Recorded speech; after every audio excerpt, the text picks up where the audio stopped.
ছবিতে যে স্থাপনটি দেখা যাচ্ছে তা বায়োস্ফিয়ার, যা মন্ট্রিয়ালে অবস্থিত। এটি 1969 সালের মন্ট্রিয়াল এক্সপোতে তৈরি হয়েছিল এবং মূলত পরিবেশ এবং প্রকৃতির উপর মনোনিবেশ করে নির্মাণ হয় এটি।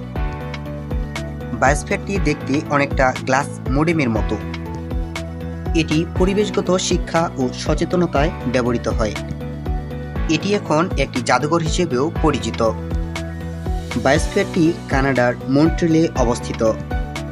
এটি নির্মাণ করতে প্রায় 58 মিলিয়ন কানাডিয়ান ডলার খরচ হয়েছিল।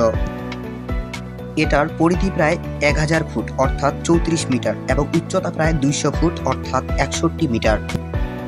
বাংলাদেশ থেকে সেখানে যেতে প্রায় 1 লক্ষ থেকে 1.5 লক্ষ টাকা খরচ হতে পারে।